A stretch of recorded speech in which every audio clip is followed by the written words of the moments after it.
ایک درویش ایک بار کہیں جانے کے لیے کشتی میں سفر کر رہے تھے۔ اس کشتی میں اس درویش کے علاوہ ایک مالدار آدمی بھی سوار تھا۔ ان کی کشتی کے پیچھے ایک اور کشتی آ رہی تھی۔ اس دوسری کشتی میں چند مسافر سفر کر رہے تھے۔ جب مسافروں والی دوسری کشتی دریا کے وسط میں پہنچی تو گہرے داب میں پھنس کر الٹ گئی اور اس کے مسافر پانی میں غوطے کھانے لگے۔ غوطے کھانے والوں میں 2 افراد سگے بھائی تھے۔ درویش کے ہم سفر مالدار شخص نے اپنی کشتی کے ملاح سے کہا، بھائی جلدی سے ان مسافروں کی مدد کرو، اگر تم نے ڈوبنے والوں کو بچا لیا تو میں تمہیں منہ مانگا انعام دوں گا۔ اس ملاح نے انعام کا سنا تو اس کے منہ میں پانی پھر آیا اور وہ فوراً ہی دریا میں کھود کر دوسری کشتی کے مسافروں کی طرف لپکا جو غوطے کھا رہے تھے اور جان بچانے کے لیے ہاتھ پاؤں مار رہے تھے۔ چند منٹ کی جدوجہد کے بعد ملاح نے دونوں سگے بھائیوں میں سے ایک کو بچا لیا جبکہ دوسرا ڈوب گیا۔ ملاح بچانے والے بھائی کو اپنی کشتی پر لے آیا۔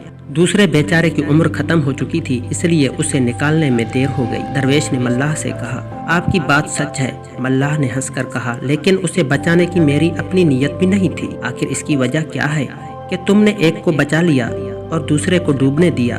درویش نے پوچھا۔ ملاح کہنے لگا، بہت دن پہلے کی بات ہے، میں ایک جنگل میں سفر کر رہا تھا۔ چلتے چلتے میں تھک گیا تو ایک جگہ بیٹھ گیا۔ اتفاق سے کچھ دیر بعد یہ دونوں بھائی ایک اونٹ پر سوار ہو کر وہاں سے گزرے۔ اس بھائی نے مجھے تھکا ہوا دیکھ کر مجھ پر ترس کھایا اور اونٹ پر سوار کرا لیا، لیکن اس کے بھائی نے مجھ سے جھگڑا کیا اور مجھے کوڑا مارا۔ اب میں نے اسے ڈوبتا دیکھا تو مجھے واقعہ یاد آ گیا تھا، چنانچہ میں نے اس وجہ سے اسے ڈوبنے دیا کہ اس نے مجھے مکھا کوڑا مارا تھا، اور اس آدمی کو اس لیے بچایا، اس نے بھائی کی مخالفت کے باوجود مجھے اونٹ پر سوار کرا کے مجھ پر احسان کیا تھا۔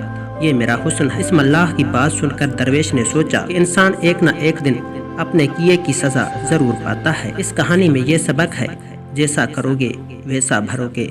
کسی سے نیکی کرو گے تو کوئی تم سے بھی نیکی کرے گا۔ آدمی جیسا عمل کرتا ہے اسے ویسا ہی پھل ملتا ہے۔